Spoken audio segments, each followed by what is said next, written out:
Lo último en Noticias Caracol. 12:28 buenas tardes y presten atención porque un grave hecho se registró en las últimas horas en Nariño. María Juliana Reyes nos cuenta de qué se trata. María Juliana. Alejandra, se trata de una fuerte explosión, al parecer, en un laboratorio para el procesamiento de alcaloides, esto en el departamento de Nariño, pero específicamente en el corregimiento de Llorente, municipio de Tumaco. Este hecho ocurre entonces en horas de la noche de este jueves y lastimosamente la cifra preliminar que se conoce hasta el momento es de 7 personas fallecidas y 3 más heridas. El gobernador del departamento de Nariño tiene más detalles sobre este hecho. Lamentamos la muerte de estas personas y esto es materia de investigación. ¿Se sabe ya una cifra de heridos y personas fallecidas? Se sabe la cifra de 7 muertos en esas circunstancias que no tienen que ver nada con un hecho del conflicto y con más de 8 heridos. Los organismos de socorro permanecen en este corregimiento del departamento de Nariño y siguen entonces realizando las pruebas y determinando cuáles serían las causas de esta explosión. María Juliana, noticia en desarrollo. Vamos ahora con los titulares de otras noticias del día en Noticias Caracol. 12:33 en horas de la mañana, la canciller Rosa Villavicencio conversó con el secretario de Estados Unidos, Marco Rubio. Vamos a Washington porque Juan Camilo Merlano nos cuenta los detalles de este diálogo. Juan Camilo, buenas tardes. Alejandra, es una llamada telefónica que se da con la intención de avanzar en los preparativos para la visita del presidente Gustavo Petro aquí a Washington y la reunión que tendrá aquí en la Casa Blanca con el presidente de los Estados Unidos, Donald Trump. Fue una conversación telefónica, recordemos que esa visita está para el próximo 3 de febrero, una conversación telefónica donde también discutieron prioridades compartidas entre ambos países, relaciones comerciales, cuestiones en materia de seguridad y fundamentalmente lucha contra el narcotráfico. Esa es la prioridad de los Estados Unidos y que ese será el tema central desde la perspectiva de los Estados Unidos en esa visita del presidente Gustavo Petro. Buscar incrementar o más bien buscar aumentar las operaciones en contra de carteles de narcotráfico en territorio colombiano y también operaciones conjuntas, y esto ya lo ha dicho, por ejemplo, el gobierno colombiano, en contra de organizaciones, estructuras criminales como el Ejército de Liberación Nacional, que recordemos es una organización terrorista extranjera de acuerdo al Departamento de Estado. Entonces son los primeros avances y de hecho es la primera conversación directa de la que se tiene detalle a nivel público entre el secretario de Estado Marco Rubio y la canciller Rosa Villavicencio. Se da precisamente por ocasión de la visita del presidente Gustavo Petro el próximo 3 de febrero.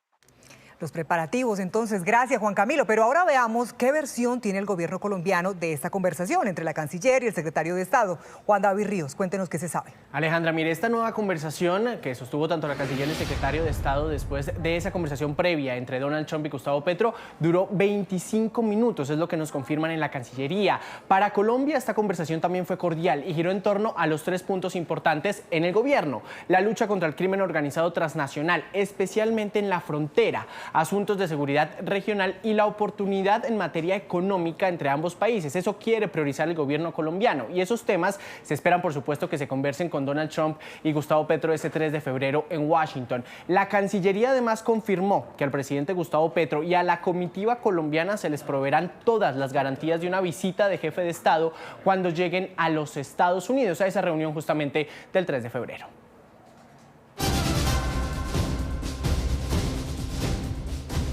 12:36 otra noticia que concentra la atención es la explosión de una granada en el centro de Bogotá en las últimas horas de la noche de ayer, que dejó un muerto y 13 personas heridas. Esta situación deja en evidencia la preocupante situación de violencia en este sector de la ciudad, Daniela. Y las autoridades ya tienen las primeras pistas de lo que habría detrás de este hecho. Habitantes de la zona hicieron una grave denuncia en el lugar de los hechos. Allí está Carlos Barragán. Carlos, ¿qué se sabe de los heridos? Y bueno, ¿cómo está la zona a esta hora?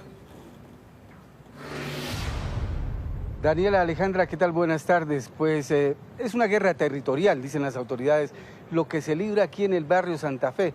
En las últimas horas, 2 hombres en moto llegaron hasta este sitio, hasta el sitio llamado La Troya. Ahí había un grupo de personas estaban departiendo y le lanzaron una granada de fragmentación, ya lo decía usted, una persona muerta de 72 años y 13 más heridas, una de consideración en una de las UCIs de la capital del país. Las autoridades señalan que hay dos hipótesis: sembrar terror por parte de bandas de extranjeros, pero también el negocio del microtráfico acá en la zona de Santa Fe y en otros barrios y localidades de Bogotá.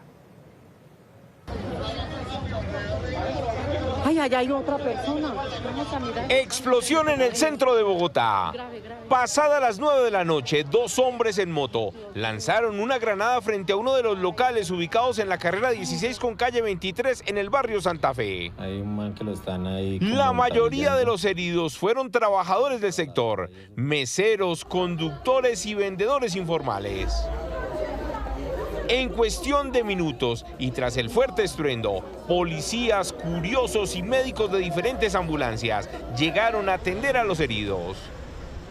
En segundos los remitieron al Hospital Santa Clara y a otro centro médico del sector.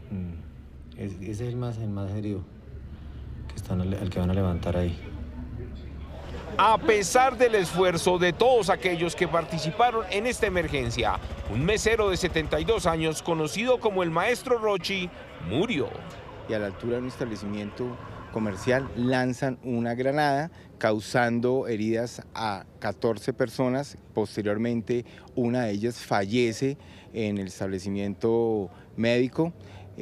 Seguiremos investigando para determinar los móviles y los actores materiales e intelectuales de este hecho. Este hombre y otro trabajador, como también el administrador de uno de los bares, fueron quienes recibieron toda esa onda expansiva. 13 personas más fueron trasladadas, algunos con aturdimientos tras la explosión y muchos con heridas en sus cuerpos. La policía acordonó la zona mientras recopilaba pruebas y las imágenes de decenas de cámaras de seguridad. Eran personas que se encontraban departiendo fuera del establecimiento. La gran mayoría de ellos eran trabajadores de estos establecimientos, meseros, porteros. Ya llegaremos a determinar por qué estaban estas personas en este lugar y si era puntualmente el atentado a ellos o al establecimiento. El Ojo de la Noche conoció que algunas bandas criminales de la zona amenazaron a algunos comerciantes y entregaban esas grabaciones. Según conocimos, el atentado estaría dirigido contra una persona que se encontraba en la parte externa de uno de los locales y no directamente contra los establecimientos. Las autoridades siguen investigando para ver qué fue lo que ocurrió en el barrio Santa Fe. Esta es la calle 23, la que ustedes ven al fondo de la calle 23, y esta es la carrera 16. De allá para acá venían los dos hombres en la motocicleta que lanzaron el artefacto explosivo contra el grupo de personas. Esto ha sembrado de terror a los habitantes del barrio Santa Fe, pero dicen que no es solamente por este acto terrorista, si se quiere, sino porque esto lleva años y años y, dicen ellos, no ven ninguna acción de las autoridades. Acordonadas, así amanecieron dos de las principales calles del barrio Santa Fe, por donde, dicen las autoridades, se ha evidenciado el crimen. Este, que fuera declarado desde los tiempos de la alcaldía de Antanas Mocus como zona de alto impacto, es hoy territorio de los migrantes, dice Juan Soto, residente del Santa Fe. Esto antes era de gente colombiana, la zona de alto impacto, ahora son los migrantes los que están dueños y amos de todas estas calles. Entonces, uno no puede pasar, de verdad, porque es aterrador la forma en que lo miran, la forma en que lo acosan. Juan señala que aquí no hay Estado, que solo existe el temor. Estamos solos ante una sociedad de migrantes que el mismo Estado no ha controlado y que el mismo distrito no hace absolutamente nada para verificar documentos, antecedentes, quiénes son, y probablemente lo que pasó anoche pues tendrán que ver ellos. Estoy casi 99% seguro. Comerciantes que tienen otras actividades independientes a los servicios sexuales hablan pero con temor y también con prudencia. La verdad, yo trabajo aquí y pues para mí no, o sea, no puedo decir que es malo porque yo he tenido mi negocio, a mí nunca me ha ido acá mal ni nunca se han metido conmigo. ¿Oye? Y debido a lo sucedido, pues primera vez que yo veo esto acá. En el tiempo que tengo de estar acá, yo nunca he visto estas cosas, hasta ahora estoy mirando esto. El especialista en seguridad ciudadana Orlando Carrillo tiene su lectura de lo que pasa aquí en el Santa Fe. La actividad principal, como todos lo sabemos, pues venta de servicios sexuales, pero conexo a ello tiene muchas actividades delictivas. Tenemos extorsión, tenemos gota a gota, existe inclusive bandas delictivas que operan desde este sector. Y todo esto nos lleva a creer que lo más seguro es que se esté empezando a generar la extorsión nuevamente, con más fuerza de lo que ya se viene haciendo. Para Carrillo aquí tiene que haber presencia, pero del Estado. Aquí debe haber presencia no solamente de policía, sino de otras instituciones, porque aquí hay más fenómenos. El Instituto Colombiano de Bienestar Familiar, Migración Colombia y todos los entes articuladores de la seguridad deben permanecer en el terreno durante mucho tiempo. Así está el barrio Santa Fe. Se anuncian controles biométricos y otras medidas que, dicen los residentes, deben ser más que cerrar 2 calles. 5 meseros, 2 transeúntes, 4 clientes, una trabajadora sexual y un fotógrafo son las personas heridas. El comandante de la policía de Bogotá, el general Giovanni Cristancho, ha señalado que se van a pedir documentos de identificación, incluso llegó a hablar de poner elementos biométricos para saber quiénes son los que entran y salen aquí en este sector del barrio Santa Fe. Es muy amplio, pero ellos han iniciado con 2 calles, la 16 y la 16A. Esto dijo el general Cristancho sobre lo que está pasando aquí, peleas entre bandas criminales. Habla de un alias Maracucho, que es el que está sembrando el terror aquí en Bogotá. ¿Hacia dónde adelantan o hacia dónde apuntan las investigaciones, general Cristancho? ¿Qué se sabe ya? Bueno, efectivamente nosotros ya traíamos una estructura. Hay que recordar que en el 2024 se hizo una operación con la Fiscalía General de la Nación en la cual se desarticula una estructura que denominaban los Maracuchos, todos extranjeros de nacionalidad venezolana, los cuales tienen injerencia acá en esta jurisdicción. Pero últimamente hemos conocido y tenemos un proceso investigativo contra una persona que se denomina también alias Maracucho, que entendemos y los diferentes elementos materiales probatorios indican que esta persona tiene que ver con el expendio de estupefacientes en la zona. Esto se debe a una purga por el expendio de estupefacientes. Es la primera teoría, la más fuerte. Esta área de Maracucho está en la zona, es de este tipo de acciones, de lanzamiento de granadas, de sicariatos. Tenemos un proceso investigativo y por eso nos permitimos decir que alias Maracucho, que tiene nexos con el Tren de Aragua, tiene que ver con esas acciones criminales. ¿A quién buscaba atentar contra alguien o contra el establecimiento? Bueno, ahí estamos verificándolo porque realmente estamos mirando cada una de las personas lesionadas.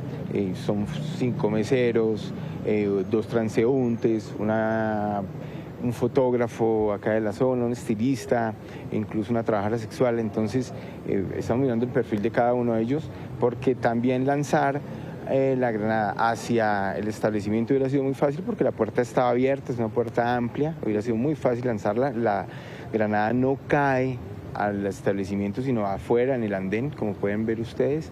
Entonces estamos estableciendo. Yo he hablado con la gente de acá del barrio y me dicen, es que esto no es nuevo, esto ya, digamos que los negocios ilegales acá han estado por años.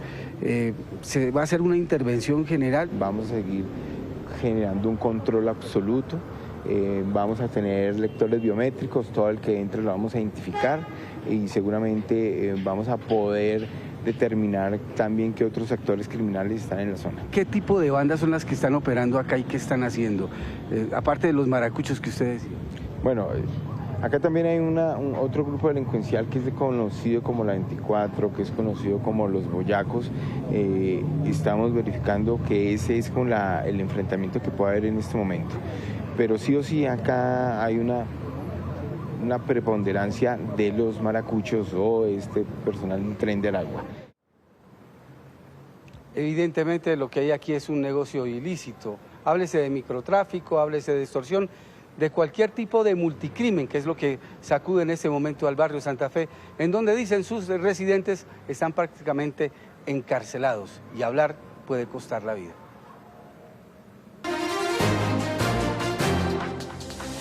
Doce y 46, estos son los sucesos que hacen noticia en el mundo a esta hora. Hay indignación en Estados Unidos por el caso de un niño de 5 años que permanece en un centro de detención en Texas junto a su padre, capturado en una redada migratoria en Minneapolis. La familia denuncia arbitrariedad ante un proceso de solicitud de asilo que estaba en marcha. mientras la administración Trump asegura que protegieron al menor. La ONU pidió a Estados Unidos respetar los derechos de los migrantes. Con un gorro azul, abrigo y mochila de Spider-Man, el pequeño Liam Conejo Ramos regresaba de la guardería a su hogar. Terminó envuelto en un operativo de ICE, algo difícil de entender a su corta edad. El hecho quedó captado en esta fotografía que le da la vuelta al mundo. Luis Conejo, tío de Liam, contó lo sucedido. Venían los dos de la escuela del niño y pues ahí es cuando lo detuvieron al padre y pues el niño quedó indefenso ahí. Y sí, es verdad que lo usaron como carnada y fueron a golpear la puerta para detener a más gente. En la escuela de Liam está su cobija, un peluche y el pupitre vacío, esperando por su regreso. Es un estudiante brillante y muy amable. Lo único que quiero es que esté sano y salvo y que vuelva. Testigos y autoridades escolares denunciaron que los agentes pedían al menor que ayudara a buscar más personas en su casa. Había otro adulto allí que estaba diciendo que se llevaría al niño. Luego vieron que yo estaba allí y dijeron, la escuela está aquí, pueden llevarse al niño. Se podía entregar a ese niño de forma segura a adultos. Los agentes buscaban al padre de Liam, Adrián Alexander Ramos Arias. Según reportes, el hombre de nacionalidad ecuatoriana no tiene registros criminales. Por su parte, la Cancillería ecuatoriana pidió más información sobre lo sucedido, mientras que el abogado de la familia asegura que no había motivos para su captura. Ingresaron legalmente a través del programa CBP-1. Esta familia no estaba eludiendo a ICE, de ninguna manera. Estaban siguiendo todos los protocolos establecidos, tramitando su solicitud de asilo. Nunca debieron haber sido detenidos. Minnesota se ha convertido en uno de los principales focos de redadas contra inmigrantes indocumentados. Según el gobierno local, alrededor de 3.000 personas que catalogaron como peligrosas fueron detenidas durante las últimas 6 semanas, aumentando el miedo entre la población. Durante las últimas semanas, agentes de ICE han estado rondando nuestros vecindarios, rodeando nuestras casas, nuestras escuelas, llevándose a nuestros hijos. Esta semana, 4 de nuestros estudiantes fueron detenidos y secuestrados por agentes de ICE. Mientras que ICE aseguró que sus agentes realizaron una operación para capturar al padre del menor, pero que éste abandonó al niño mientras huía. Una versión apoyada por el vicepresidente J.D. Vance. Vi esta historia, siendo padre de un niño de 5 años, y pensé, Dios mío, esto es terrible. ¿Cómo arrestaron a un niño de 5 años? Hice un poco más de investigación y descubrí que cuando fueron a arrestar a su padre, este huyó. ¿Qué se supone que deben hacer? ¿Dejar que un niño de 5 años muera congelado?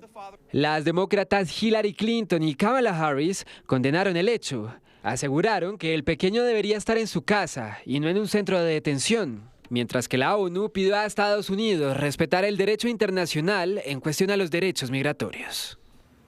El caso de Liam Conejo se suma a otra serie de incidentes, como la detención de un activista de derechos humanos que también causó indignación por un meme que divulgó la Casa Blanca. Así presentaron la detención de Nekima Levy Armstrong, una abogada de derechos humanos calificada como agitadora de extrema izquierda, por coordinar y participar en protestas al interior de una iglesia en Minnesota, cuyo pastor es funcionario de ICE. En la foto manipularon su rostro, como si apareciera llorando. La secretaria de Seguridad Nacional, Kristi Noem, hizo una publicación en X con la imagen original. La Casa Blanca advirtió que la aplicación de la ley continuará y los memes continuarán. Y seguimos en Estados Unidos porque es inminente la llegada de la que podría ser una de las peores tormentas invernales en su historia, con potenciales efectos devastadores en algunos estados. Aquí vemos algunas imágenes de las escenas que ya se producen en distintas regiones del sur y del centro de Estados Unidos, donde las autoridades han recomendado a la gente no salir a la calle el domingo, sobre todo cuando se espera los efectos más fuertes. Vamos a Washington de nuevo con Juan Camilo Merlano. Juan Camilo, ¿cómo van los preparativos y cuáles son las recomendaciones? Margarita, y precisamente en el marco de esos preparativos, 14 estados en todo el país ya han decretado el estado de emergencia, anticipándose y movilizando los recursos necesarios para responder a esta tormenta invernal que se espera que afecte, o se anticipa al menos, entre 160 millones y 200 millones de personas en Estados Unidos, que estarán bajo temperaturas extremadamente frías durante este fin de semana. El día que se presume será el más complejo es el domingo, donde la recomendación para la mayoría de habitantes en 40 estados de los Estados Unidos es que no salgan, que cancelen o que modifiquen sus planes de viaje y que se mantengan en sus casas. También hay que destacar que, por ejemplo, el caso aquí de Washington, estamos como en una especie de calma antes de la tormenta. Tenemos a esta hora una temperatura de 6 grados Celsius, pero mañana vamos a amanecer con menos 16 grados Celsius y se espera que en la noche del sábado y la madrugada del domingo sea la mayor nevada. El lago Michigan, congelado al borde de Chicago, es apenas un abrebocas del frío intenso que experimentarán los ciudadanos, no solo en esa ciudad, sino en 40 estados por una masiva tormenta invernal que ya empieza a golpear parte del país. En el norte de Nueva York, en Buffalo, la acumulación de nieve causó la caída de parte de esta estructura en una estación de servicio. 160 millones de personas, desde Arizona hasta Virginia, estarán en el paso de la tormenta que traerá nieve, hielo y temperaturas de 30 grados Celsius bajo cero. Por eso, los preparativos. En múltiples estados están desplegando volquetas y camiones para cubrir con sal las vías ante la caída de nieve. También las quitanieves están listas para la operación masiva de despejar las vías. Los ciudadanos también se preparan para el peor de los escenarios.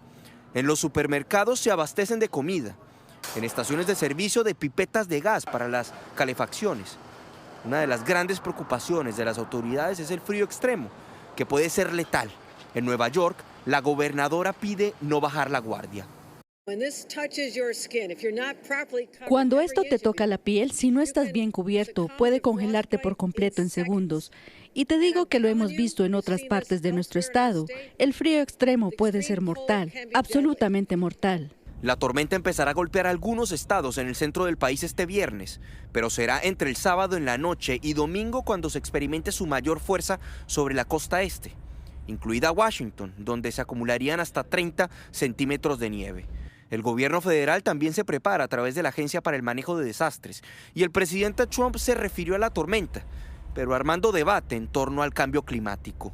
Se espera que una ola de frío récord afecte a 40 estados. Rara vez se ha visto algo así. ¿Podrían los insurrectos ambientales explicar qué pasó con el calentamiento global?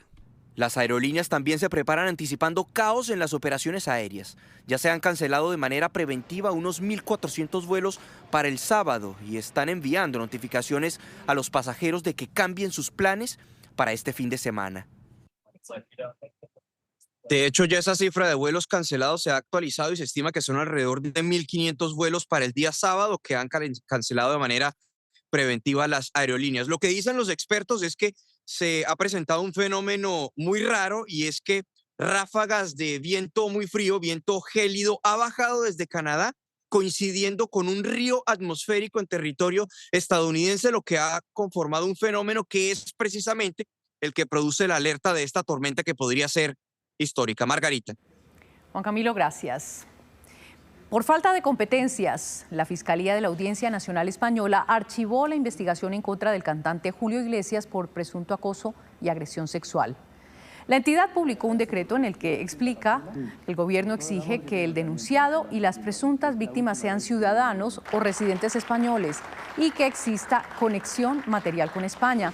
Sin embargo, este documento precisa que las presuntas víctimas son extranjeras, no residen en España y que el denunciado no reside en el país y posee 2 nacionalidades más, colombiana y brasileña. También es cierto que se especula con esto. A las 12:56 volvemos al panorama nacional.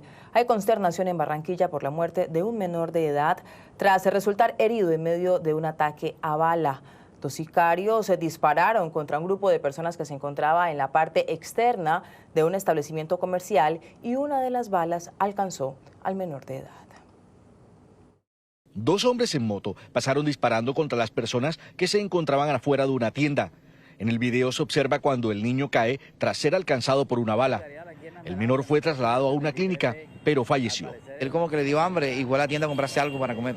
Compró y salió. Cuando está saliendo de la puerta de la tienda, pasa el individuo disparando. Juan Manuel Hernández Pérez, de 14 años de edad, estaba en esta esquina del barrio La Esmeralda, suroccidente de la ciudad, cuando se registró el hecho.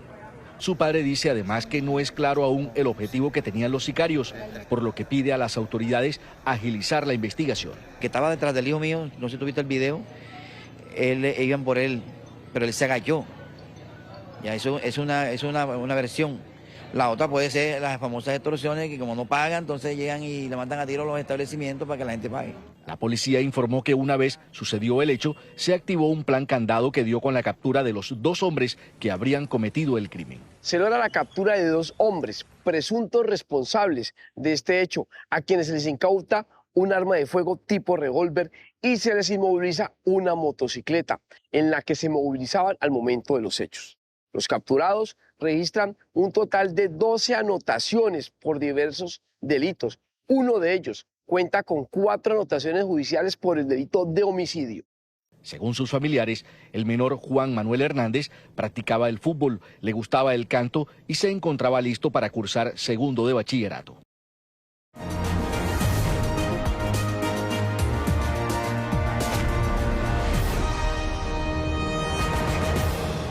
Muy buenas tardes. La diversidad de candidatos a la presidencia de la República nos pone en un escenario que presiona a poner de primero las propuestas de estos candidatos, especialmente para que la ciudadanía ejerza su derecho democrático bien informado. Por eso abrimos este espacio de candidatos al tablero, para conocer sus propuestas y que ustedes, los televidentes, puedan tomar la decisión que convenga a su escenario o a su cotidianidad. Hoy estamos con la precandidata Vicky Dávila. Precandidata, bienvenida.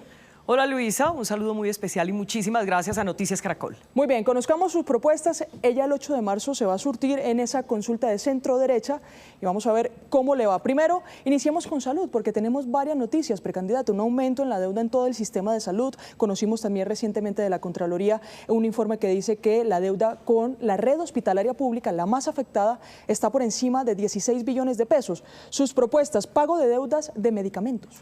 Mire Luisa, aquí hay que hacer muchas cosas el 7 de agosto de este año cuando haya la posesión presidencial.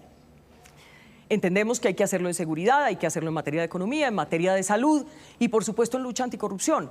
Pero le voy a decir, yo he recorrido todo el país otra vez, después de recorrerlo durante 33 años y he encontrado que la gente está paniqueada con la salud. Entonces, mi compromiso es, yo voy a acabar con el chu-chu-chu, voy a acabar con el chu-chu-chu de la salud. De tal manera que la primera semana de gobierno vamos a ordenar este pago de la deuda de los medicamentos. Porque lo más triste en la crisis de la salud es, por supuesto, que los ciudadanos están en riesgo de muerte. Porque no se están tomando sus medicinas. Entonces, tu papá, tu mamá, tus hijos, tus abuelitos no van a volver a tener que mendigar en un dispensario para que les den un medicamento. Vamos a pagar eso y lo vamos a hacer así, de manera muy rápida. Colombia tiene un sistema de aseguramiento, es decir, un sistema en donde se funciona de manera mixta. Hay actores privados y hay actores públicos, una intervención del Estado, en algunos manejos a través de la ADRES, pero al final los recursos terminan en la CPS. El aseguramiento se ha consolidado en eso, pero se ha venido afectando, según varios analistas y según las operaciones que tenemos también en el sistema de salud, debido a las decisiones que se han tomado en los últimos 3 años. ¿Se va a recuperar ese sistema de aseguramiento mixto? Exacto. Eso es lo que hay que hacer, es que esto ya está inventado. Tenemos que tener un sistema de aseguramiento mixto que recupere el sistema de salud digno. Esa es la mayor preocupación que tienen hoy los colombianos. Incluso las personas que tienen dinero, porque si a usted le da un infarto, tiene dinero, tiene hasta para pagar un avión ambulancia para irse a Estados Unidos a que lo atiendan, pero le da un infarto, lo llevan al hospital más cercano y no hay medicamentos, y no hay médicos, y todo está desmantelado, pues se muere, igual que cualquier ciudadano. ¿Con qué recursos, precandidata, se van a pagar los medicamentos y el pago de deudas de la CPS, que sería más o menos como una ley de punto final que ya habíamos conocido años Entre atrás? otras cosas, porque hay que hacer una auditoría para poder pagar toda la deuda y volver a arrancar. Se puede hacer a través de títulos, se puede hacer a través de una subasta inversa, se puede hacer a través de un ahorro en administración, como lo ha propuesto el exministro de Hacienda, José Manuel Restrepo. Sí. Se puede hacer vendiendo un bien del Estado, pero hay que hacerlo y acabar con la corrupción, porque nosotros sabemos que la politiquería no ha hecho sino robarse la plata de la salud y, por supuesto, las mafias. Entonces, vamos a tener un sistema de salud digno para todos. Sobre este tema, precandidata, de hecho, uno de los departamentos más afectados en la operatividad del sistema de salud es el Valle del Cauca, que tiene, entre otras, en la CPS con intervenciones del Estado y con mayor complicaciones. Allá está nuestro compañero Jonales Senao, que tiene una pregunta para usted. Candidata, saludo especial. Ya sabemos que existe una crisis en el sistema de salud, pero poco se ha pensado en la salud mental de las personas que se enfrentan a la muerte de un ser querido o a procesos degenerativos por causas asociadas a la no entrega de medicamentos, la no asignación de citas, entre otras, y también al estrés emocional que todo esto genera. ¿Cuál será su compromiso con la salud mental de estas personas afectadas de manera directa e indirecta por la crisis de salud? Toda. El compromiso es todo. Y quiero decirle por qué el compromiso es todo, por una situación muy sencilla. Porque en las familias esto se vive de una manera tal que hay mucho secretismo alrededor de los problemas mentales. Yo he ido a muchas universidades en Colombia y lo que he encontrado es que, por ejemplo, los jóvenes, el 10% de los muchachos que se matriculan tienen problemas psicológicos. Así que el Estado tendrá que proveer en ese sistema de salud que está renaciendo, que va a renacer, que va a estar saneado, toda la atención en materia de esa atención psicológica y psiquiátrica. La necesitamos. La gente está muy enferma. ¿A usted no le parece toda esa guerra que hay en las redes sociales y todo ese odio y toda esa rabia? Este gobierno ha alentado mucho el odio y la rabia y eso hace mucho daño. Así que lo vamos a hacer. El compromiso es total. En las encuestas que se han realizado hay dos temas que puntean la preocupación de los colombianos. Salud, que ya lo trabajamos debido al actual panorama. Y hay que cumplirles a los médicos, no podemos dejar eso por fuera. Y cumplirles a las enfermeras, y cumplirles a los enfermeros y a todo el personal de la salud que los han puesto. Este gobierno ha sido terrible. Este gobierno no solamente ha sido un gobierno corrupto, sino indolente. Y puso a morirse a los colombianos. Eso se va a acabar. Yo voy a acabar, le digo, repito, el chu de la salud. Lo voy a acabar así, en la primera semana, el primer mes de gobierno. Pasemos a los temas de seguridad, precandidata. ¿Qué es o cómo se va a conformar y en cuánto tiempo el bloque de búsqueda para la delincuencia común? ¿Cómo va a operar? Todo esto tiene que empezar el 7 de agosto cuando nos posesionemos. Cuando yo sea presidente de Colombia, si Dios quiere, si los ciudadanos así lo deciden, pues vamos a montar en cada ciudad principal bloques de búsqueda contra el AMPA. Aquí tenemos que llenar a la policía, no solamente de pie de fuerza, que nos está faltando, 100.000 hombres y mujeres en los últimos 11 años hemos perdido, eso hay que recuperarlo. Pero tenemos que poner ese pie de fuerza, inteligencia, la inteligencia es fundamental. Hoy tenemos desvertebrada la inteligencia, para eso vamos a hacer unos reintegros clave en materia justamente de inteligencia, que los policías anden con su cámara aquí, puesta en el pecho. Eso va a ayudar porque cuando un delincuente es capturado en flagrancia, obviamente llevan esa imagen, ese video al juez y no los van a dejar tan fácilmente en libertad. Así que vamos a tener colaboración ciudadana, recompensas, Luisa. Recompensas y colaboración ciudadana. Aquí todos tenemos que hacer equipo y entre todos tenemos que combatir el AMPA y que tengan equipamiento. ¿Qué es eso de departamentos como por ejemplo el Cauca, donde los policías tienen que hacer rifas para poder tanquear la moto y hacer una ronda por el barrio? Eso se va a acabar en Colombia. Así que le voy a decir una cosa. Yo les propongo hoy a los grandes empresarios del país que necesitamos que ustedes hagan un préstamo valiente. Le voy a decir en qué consiste ese préstamo valiente. A partir de los ingresos que tuvieron las más grandes empresas, esto no es las medianas ni las pequeñas empresas, las más grandes empresas, a partir de esos ingresos del 25, ustedes nos van a dar el 1%, pero es un préstamo, porque nosotros vamos a recaudar así entre 12 y 15 billones, que solo van a ir al Ministerio de Defensa para la Fuerza Pública, la Policía, el Ejército, equipamiento, helicópteros, todo lo que está faltando, todo lo que estamos necesitando, drones, escudo antidrones, todas estas cosas. Y entre el 27 y el 28 les vamos a devolver. Por eso es un préstamo. Por eso no es un tributo como tal. Y si usted da la plata en el 26, pues va a tener un beneficio más grande porque le vamos a dar el 10% que usted lo va a poder descontar en el 27 y en el 28. Eso es lo que hoy les estamos proponiendo a las más grandes empresas de Colombia. Plan Colombia, no es la primera vez que se escucha. Sobre el año 2000 se articuló, se sacó adelante junto al gobierno estadounidense. ¿En qué consiste esta propuesta suya de Plan Colombia 2.0? Trabajar con Estados Unidos. Hay que decirle al presidente Donald Trump, mire, aquí estamos, vamos a trabajar con ustedes, vamos a fumigar la coca, vamos a combatir a los narcos, se los vamos a mandar extraditados de manera express hacia los Estados Unidos. Pero para eso hay que acabar la paz total, acabar todos los beneficios que este gobierno le ha dado a narcos, todo esto que ha favorecido que la cocaína nos esté inundando.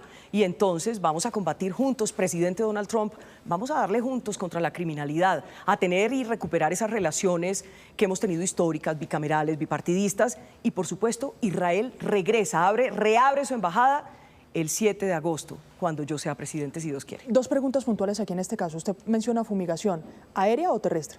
No, aquí hay muchas formas.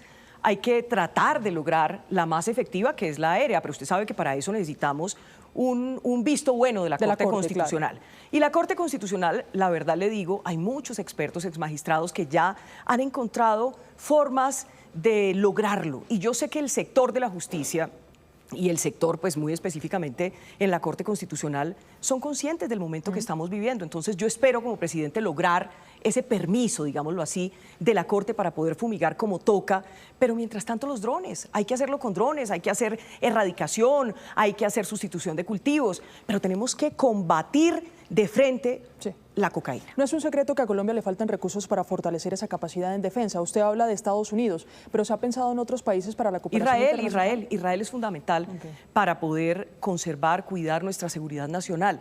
Y como ya hay una luz de que va a regresar la democracia a Venezuela y la libertad, pues yo creo que también con el gobierno, ya no este interino de bandidos, que también son bandidos, Delcy Rodríguez es una bandida, sino con el nuevo gobierno democrático vamos a poder combatir el crimen. Yo le digo a Delcy Rodríguez hoy desde acá, oiga, mándenos para acá o mándele a Trump, usted que ahora es tan amiga del presidente Trump, mándele al señor Antonio García del ELN, mándele a los cabecillas de las FARC, mándelos extraditados, haga algo, sirva para algo.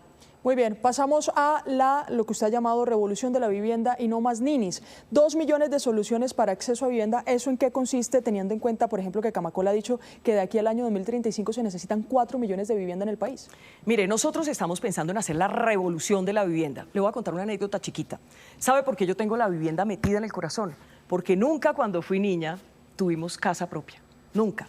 Y me tocó ver a mi mamá cuando nos separamos del papá a los 12 años, y yo sé que muchas televidentes se deben sentir identificadas con esto, me tocó ver a mi mamá pues con 3 peladitos, uno cargado, el otro de la mano, y yo con la bolsita de la ropa detrás, salir de la casa del papá, y nunca tuvimos casa. ¿Cuándo tuvo mi mamá casa? Porque el Estado nunca la miró, era invisible para el Estado, y muchas mujeres, millones, por lo menos 1.500.000 mujeres madres cabeza de hogar que están abandonadas, nadie las mira, son invisibles. Mi mamá era invisible, por eso mi compromiso, mi mamá necesitaba un empleo, necesitaba un buen subsidio jugoso y necesitaba un crédito que pudiera pagar, y nadie le dio eso. Entonces yo tengo ese compromiso y son 2 millones de soluciones de vivienda que incluyen vivienda propia, que incluye mejoramiento de vivienda. ¿Sabe qué es peor que no tener casa? Es peor dormir en la tierra, es peor no tener servicios públicos. La vida del pobre en Colombia es muy berraca, Luisa. Sí. Y yo voy a trabajar por ellos porque yo vengo de allá, yo sé lo que es ser pobre. ¿Pero bajo qué programas? No, ¿cómo que qué programas? 2 millones de soluciones de vivienda, mi casa ya. Eso ya está listo. ¿Para qué nos vamos a poner a inventar? Eso lo inventó Juan Manuel Santos, lo hizo bien, Duque lo catapultó. Vamos para adelante, este gobierno lo sepultó. Nosotros vamos con mi casa ya, pero a todo taco. Hay una problemática que... Y con crédito es muy importante esto. Mire, a mí me importa que los bancos sean prósperos. Claro que sí. La banca, el sistema financiero, al ser próspero, asegura la economía del país. Pero yo necesito que ustedes, señores banqueros, que ustedes, señores de las fintech, tengan un corazón así de inmenso, y vamos a combatir el gota a gota juntos, pero lo vamos a hacer con créditos baratos para que todo el mundo tenga acceso y todo el mundo los pueda pagar. Vamos a ir cerrando con estas dos slides. Hablamos de una problemática de los ninis, no es nueva, la hemos tenido, son millones. Pero sabe que a mí no me gusta que les digan ninis, porque es como que no quieren estudiar porque no les da la gana o no quieren trabajar porque no les da la gana. No, yo les digo una cosa, los muchachos lo que pasa es que no han tenido una oportunidad. Yo le decía, yo vengo de un pueblo, vengo de una familia muy pobre, pero yo tuve oportunidades y eso me salvó la vida. Las oportunidades salvan vidas. Yo lo que voy a hacer es decirles a los muchachos, vengan, no se vayan 5 años a la universidad, vengan y estudien en un año programación, estudien en un año inteligencia artificial, sean expertos en turismo, en atención de público, vengan y aprendan inglés. Y así, cuando reciban el cartón, ustedes van a tener su primer trabajo a través de una gran bolsa de empleo nacional. Y los vamos a salvar, yo sé que sí. Bajo créditos, dice usted acá, y una modernización de la que ya estaba hablando. Hay que mirar cada caso, Claro que hay que hacer una gran modernización en la educación en Colombia. Y ahí le voy a echar una cuñita. porque yo soy mamá, porque tengo 2 hijos y porque lo único que he querido en su educación es inculcarles valores. Esta es una sociedad que ha perdido muchos valores. Yo, como presidente de Colombia, voy a recuperar los valores, la familia como el centro de la sociedad. Lo que está bien, Luisa, siempre estará bien, aunque nadie lo haga. Y lo que está mal siempre será mal, aunque todo el mundo lo haga. Entonces vamos a recuperar los valores y eso tiene que ir en la educación. No importa la religión que tengas, no importa las creencias, sino valores de sociedad, porque estamos podridos como sociedad. Esto sin duda impacta el aparato productivo, la economía colombiana, y desde Barranquilla, de hecho, le tienen precandidata una pregunta relacionada con esos temas en materia de desempleo, en productividad económica. Argemiro Pion, adelante. Así es, precandidata, buenas tardes. Mire, ya conocemos los índices de pobreza en varias zonas de la región Caribe, mire los problemas que se presentan de desnutrición con los niños en La Guajira, entre otros. Si usted llega a ser presidente de Colombia, ¿qué haría para combatir esta pobreza y qué proyectos lleva para generar desarrollo económico? Lo primero, Argemiro, y me encanta esa pregunta, es que no se roben más la plata, porque se están robando todo. Nosotros tenemos informes de la Contraloría que nos dice que 60 billones de pesos al año se llevan los corruptos al bolsillo. Cada peso que un corrupto se lleva al bolsillo es un plato de comida que no hay en una mesa en La Guajira, como decía Argemiro, en la costa Caribe, en Barranquilla, en cualquier lugar del país donde hay una pobreza inmensa, en el Chocó, en el Cauca, en el Catatumbo. Entonces, lo primero es que no se roben la plata y por eso nuestro bloque de búsqueda anticorrupción, que va a ser interdisciplinario, que va a contar con las mejores conexiones con la CIA, con la DEA, con la Fiscalía, la Contraloría, y vamos juntos a cazar a los corruptos. Y toda esa plata de los corruptos y toda esa plata de los narcos la vamos a coger, y los bienes, y la vamos a procesar de tal manera que se devuelva a los más pobres. Salud, educación, emprendimiento, mucho crédito barato, que todo el mundo le presten, porque ahora no le prestan sino al que no necesita. Bueno, precandidata, rápidamente en estas propuestas económicas que se nos acaba el tiempo, ¿en qué consiste principalmente esta que me llama la atención, 1 millón de pesos por recién nacido? Y claro, me imagino que esta hace referencia a reactivar los proyectos de exploración y explotación de hidrocarburos. Lo del millón de pesos a los recién nacidos se lo digo muy rápido, y es sencillamente que nosotros, con este problema de pensiones tan grande que tenemos, este problema de aseguramiento para el futuro de los colombianos, pues lo que tenemos que hacer es tener una cuenta. Cada niño que nazca, miramos el estrato, vamos por supuesto, a favorecer a los estratos bajos, más desfavorecidos, y entonces a esa persona se le pone 1 millón de pesos que va a poder tener a lo largo de toda su vida, lo vamos a mover en la bolsa, va a tener un rendimiento muy grande. Y de esta manera, cuando el muchacho tenga 18 años, esa plata la va a poder utilizar para estudiar o la va a poder utilizar para emprender, y así le vamos a asegurar la vida a millones de colombianos. Acuérdese que es que ya la tasa de natalidad está bajando de una forma acelerada. Entonces es una forma de asegurar el futuro. Nacer pobre es muy duro, Luisa, nacer pobre es muy duro. Y ver cómo en el poder se roban hasta un mojado, pues obviamente es muy triste. Y la exploración y la explotación de hidrocarburos esto es muy lógico. ¿Por qué razón? Porque nosotros necesitamos recuperar esa industria del petróleo. Exploración y explotación de petróleo desde el día cero cuando lleguemos al gobierno. Tenemos que impulsar la energía, impulsar la minería, obviamente el comercio, tenemos que hacerlo con el agro, una cantidad, la construcción, la obra pública que nos metieron a la cabeza que eso es para los ricos. Sin vías terciarias no tenemos nada. Usted que es campesino, que nos está viendo a través de Noticias Caracol, sabe que a usted le hacen su vía terciaria y a usted le cambia la vida porque puede sacar los productos. Entonces vamos para adelante con todos esos proyectos que necesitan los más vulnerables en Colombia. Se nos acabó el tiempo, pasemos con las preguntas rápidas. ¿Dejaría a las EPS como están hoy? Hay que asegurar que tengamos un sistema mixto, si yo sé, bueno, sí, pues. ¿Sí o no?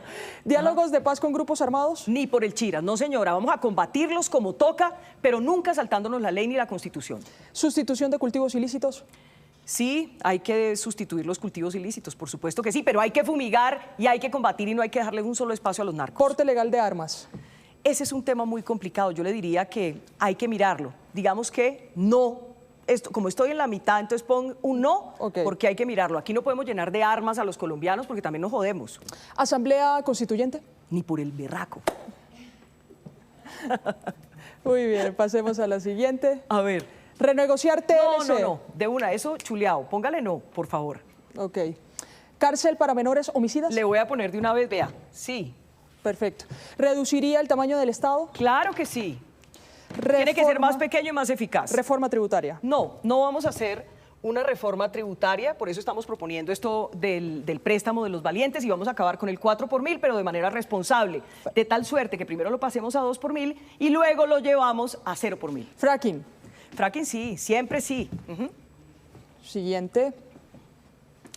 ¿Mantendrá relaciones con Venezuela con Delcy Rodríguez pues como toca, presidente? no se puede romper, pero lo que no vamos a hacer es cómplices de una criminal, de un régimen y de una dictadura. Ok, entonces sí. Quiero que llegue María Corina muy rápido. Es una vieja que es una heroína. ¿Adopción por parejas del mismo sexo? Sí, sí, eso es muy polémico, pero a mí me parece que sí, porque lo que estamos viendo, váyase usted a los despachos judiciales y lo que encuentra es que hay una cantidad de hijos que son abusados por sus papás, que son los que los tuvieron. Y yo he visto parejas del mismo sexo que son excelentes, padres o madres. Última pregunta, y esto ha pasado por el Congreso varias veces. Legalización Ni por de el marihuana berraco, nada de recreativa. drogas. Yo soy mamá, no quiero que mis hijos se metan a las drogas. La droga es mala, eso fue lo que me enseñaron a mí cuando era niña. Nunca me he fumado ni un cigarrillo. No hay que hacerlo, la droga no es recreativa, con eso no se pasa bacano, eso es malo, daña el cerebro, lo entorpece, lo embrutece. No. A la precandidata presidencial Vicky Dávila, que además la veremos... Cuando tengas hijos te vas a dar cuenta que la droga no es para pasar bueno. Vicky Dávila la veremos el 8 de marzo en la consulta de la centro derecha. Gracias, precandidata. Y les voy a hacer una invitación, ¿me puedes pedir? Cortico, por favor. Bueno, cortico, la invitación es para el próximo 8 de marzo. Ahí está la persona que puede ser el mejor gobierno posible, el presidente o la presidente en este 2026. Y acuérdese que el 8 de marzo es, acuérdese, 8 de marzo, Día de la Mujer. Usted me mira, se acuerda de Vicky de la televisión, mira la foto y le hace así. Chao. Muchas gracias. Minutos, vamos a volver a Medellín con ese concierto de Bad Bunny que tiene muy buenas expectativas económicas para el comercio de la ciudad de la eterna primavera. Don Alfonso Cárcamo, ¿qué dicen los comerciantes y los gremios de la ciudad? Alejandra, muy buenas tardes. Nosotros de hecho ya nos encontramos aquí a las afueras del estadio Atanasio Girardot y esto es lo que se está viviendo en estos momentos, largas filas, la gente esperando la hora exacta para entrar a este concierto que la verdad ha terminado siendo histórico para la ciudad porque según las cifras de la alcaldía de Medellín se esperan más de 100.000 visitantes en estos 3 días, en este fin de semana y una derrama económica, la verdad, millonaria e histórica. Como lo ha dicho el propio alcalde hace algunos minutos, el concierto es a las 9 de la noche y desde ayer han estado aquí esperando a las afueras del estadio Atanasio Girardot. Se espera que la ciudad reciba por estos 3 días de conciertos más de 36 millones de dólares. La capital antioqueña se mueve en una sola vibración, especialmente desde las 2 de la mañana de hoy y durante este fin de semana al ritmo del reggaetón de Bad Bunny, que con sus 3 fechas de conciertos que van desde hoy 23 hasta el domingo 25 de enero, tiene en expectativa máxima a la ciudad y al país. Llegamos ayer a la madrugada, a las 3 de la mañana, a organizar toda la mercancía. Vea, gracias a Dios se nos está llenando y eso es lo importante, ¿no? Nos preparamos con 1 o 2 meses de anticipación a hacerle. Las cifras de movimiento de turistas y derrama económica son históricas. Medellín está repleto. Estamos recibiendo más de 100.000 visitantes, de los cuales, de acuerdo a la venta de boletería del concierto de Bad Bunny durante viernes, sábado y domingo, más o menos el 77% son personas que vienen de otras ciudades y 23% que vienen de otros países. La derrama económica más grande que haya tenido la ciudad por un evento o por un artista. Estamos estimando en que la derrama económica es alrededor de entre 150.000 y 200.000 millones de pesos en 3 días. Otro escenario de este concierto ha sido el de las especulaciones o abusos a la hora de rentar los hospedajes para el fin de semana, llegando a cobros cercanos a los 100 millones de pesos. La alcaldía asegura que ya están en el radar los primeros sancionados.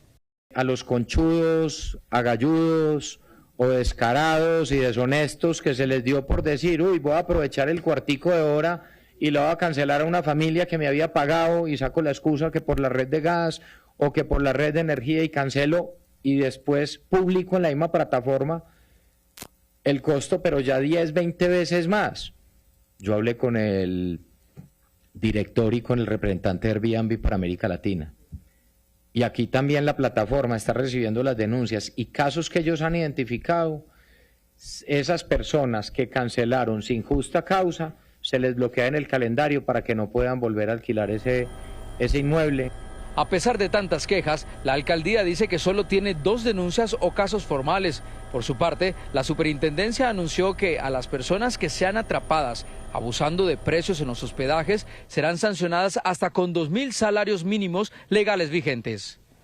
Es que la gente aquí en la capital antioqueña llegó con toda la expectativa de este importante concierto, pero también se empezaron a encontrar con esta suba o esta alza descarada, como han mencionado algunos, en precios, incluso también en cuanto al tema del transporte. Nos encontramos con una persona que vino de Cartagena y que había reservado con meses de anterioridad. Sin embargo, a pesar de esto, pues le cancelaron su reserva y le tocó hacer de todo para poder vivir tranquilamente en esos días aquí en Medellín. Yo había reservado un Airbnb desde mayo, que más o menos salieron las entradas del concierto, y me salió en 600 las 6 noches. Yo llevo desde el lunes, de lunes a lunes.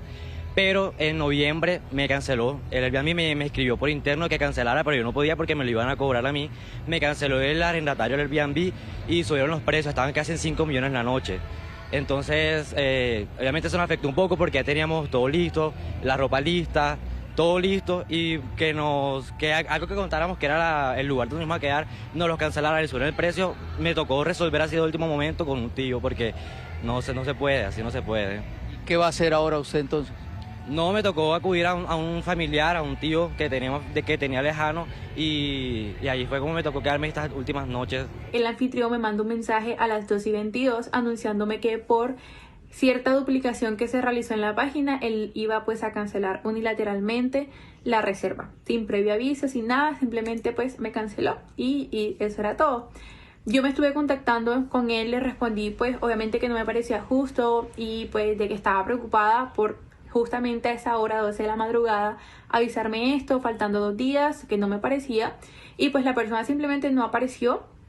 Me dejó de responder y mi primera reserva con Airbnb, este anfitrión, estaba en un valor de 548.000, 2 noches, 3 días en Medellín, en el barrio Laureles, en un apartamento. Y pues logré conseguir otro apartamento en el mismo barrio Laureles, pero ahora por un valor de 1.200.000, lo cual es absurdo, ya que obviamente esto no corresponde al precio que ya yo había pactado con muchos meses antes. El anfitrión me mandó un mensaje a las 2:22 anunciándome que por cierta duplicación que se realizó en la página, él iba pues a cancelar unilateralmente la reserva, sin previo aviso, sin nada, simplemente pues me canceló y eso era todo. Yo me estuve contactando con él, le respondí pues obviamente que no me parecía justo y pues de que estaba preocupada por justamente a esa hora, 12 de la madrugada, avisarme esto, faltando 2 días, que no me parecía, y pues la persona simplemente no apareció, me dejó de responder y mi primera reserva con Airbnb, este anfitrión, estaba en un valor de 548.000, 2 noches, 3 días en Medellín, en el barrio Laureles, en un apartamento. Y pues logré conseguir otro apartamento en el mismo barrio Laureles, pero ahora por un valor de 1.200.000, lo cual es...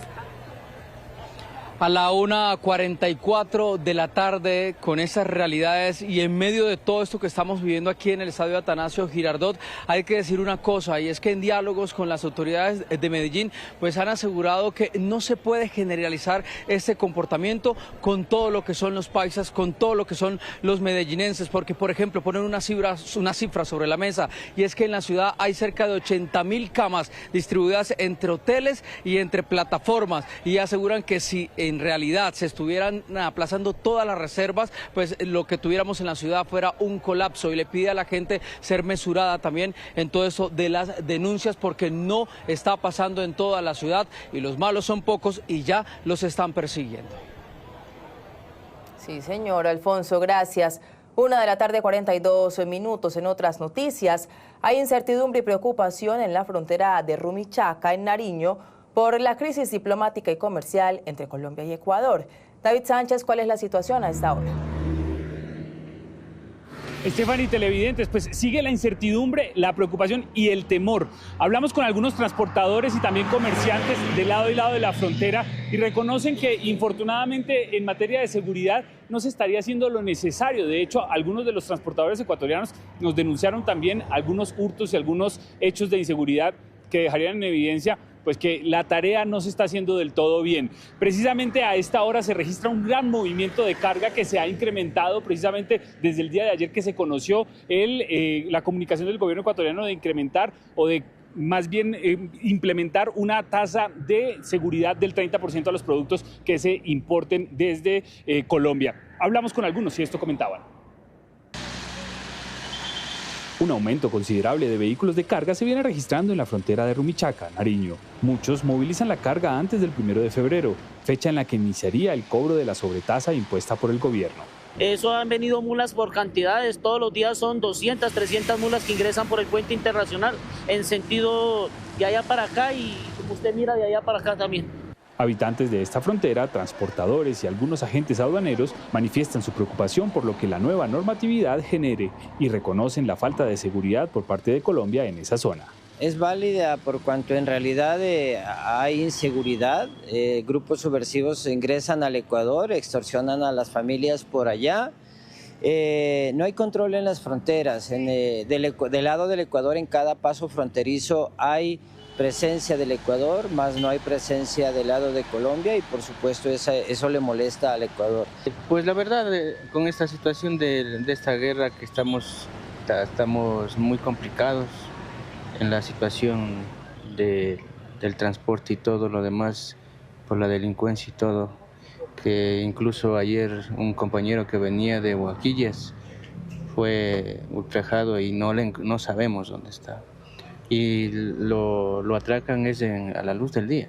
En palabras de algunos académicos y especialistas, esta crisis se venía gestando de tiempo atrás. La cumbre binacional que desde el año 2012 se viene realizando, en los últimos 2 años no se ha realizado. Repatriación de los presos, de más de 1000 presos del Ecuador que vinieron a liberarlos aquí no a entregarlos a Colombia, simplemente a liberarlos aquí en Rumichaca y hace poco el cierre de los pasos fronterizos no formales. Yo creo que esos son síntomas de que la frontera está olvidada. Con el pasar de los días, la incertidumbre crece mientras el llamado a la solución diplomática se hace insistente por parte de los afectados desde Rumichaca.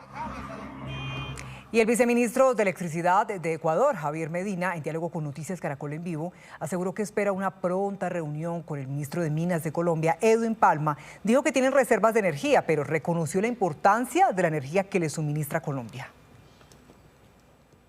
Arranco preguntándole, viceministro, ¿se esperaban esta medida de parte del gobierno colombiano? No, la verdad no nos la esperábamos. Revisamos con detalle la resolución que emitió el Ministerio de Energía y Minas de Colombia y claro, hay unos justificativos técnicos en los que asocian que hay una reducción en los aportes hídricos en ciertas centrales y a su vez un incremento del uso de la generación térmica, por lo cual toman la decisión de cerrar la interconexión. Cerrar esa interconexión, ¿qué implica para Ecuador? Bueno, al momento, hasta ayer a las 6 de la tarde se suspendieron las transacciones entre ambos países. Se estaba importando diariamente alrededor de 6-7 gigavatios hora, lo que corresponde a alrededor del 6-7-8% de la demanda diaria del país. El país consume entre 100 y un poquito más de gigavatios hora día. En este momento está lloviendo muy fuerte en Ecuador, pero que cuando haya época de sequía ustedes podrían tener desabastecimiento. ¿Qué se dice frente a eso? Hemos realizado todas las simulaciones, más que todo es una simulación bastante drástica, es una simulación determinística en la cual cogemos los peores caudales que se podrían presentar en todas las hidroeléctricas y observamos cómo se comporta nuestro nivel de almacenamiento de energía y bajo ese escenario drástico no se observan riesgos. ¿En días cuántos días tienen ustedes de electricidad autónoma? El embalse de Masar está diseñado para funcionar en situaciones muy extremas, alrededor de un mes y medio. Si no es Colombia, viceministro, ¿cuál es la otra opción que tiene Ecuador en caso de que llegara a necesitar comprar? Tenemos una interconexión con Perú, que estamos en proceso de habilitarla. Pero no está funcionando todavía, exacto. Hubo unos pequeños cambios topológicos, tanto del lado peruano como del lado nuestro. Entonces ya esperamos que hasta final de mes ya habilitarla. Si lo ponemos en términos prácticos, a hoy Colombia sí sigue siendo la única opción, digamos, en términos de compra. En términos de interconexión, sí, es con la que tenemos mayor capacidad de transferencia. El tema del consumidor final, es decir, la energía, la factura, ¿se va a encarecer con la suspensión de venta de energía de Colombia? Conversábamos eso en otra entrevista y la respuesta es no. Viceministro, ¿usted ha podido hablar con su compañero de cartera acá, el ministro de Minas, aquí en Colombia? ¿Han podido tener un diálogo? No hemos podido tener un diálogo. El día de hoy espero poder quizás conversar con él, pero no hemos podido conversar hasta el momento. Todo pasó muy rápido, ¿no? ¿Está confirmada esa fecha, ese encuentro para hablar con sus pares aquí, exacto, colombianos? Sí, hemos visto en redes sociales la propuesta. Sin embargo, Cancillería de la DACA también entiendo están coordinando entre ambos países para definir la presencia o no y de quiénes, ¿no?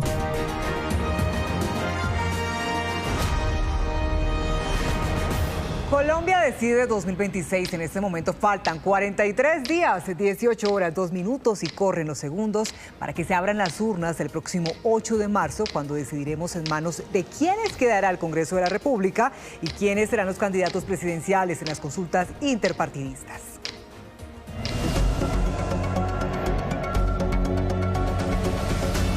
Mientras tanto, revisamos la actividad de los candidatos y vamos a arrancar el radar de la política con la gira por el norte del país de Iván Cepeda, el candidato del Pacto Histórico. Ayer estuvo en Axitunjua, capital del pueblo indígena Huigua, en San Juan del Cesar, La Guajira, donde se reunió con ellos y con 8 comunidades indígenas de la zona de la Sierra Nevada que fueron invitadas por el candidato y también por su equipo, y allí participaron de una ceremonia de protección espiritual. Cepeda los escuchó y conversaron sobre la urgencia de proteger el planeta.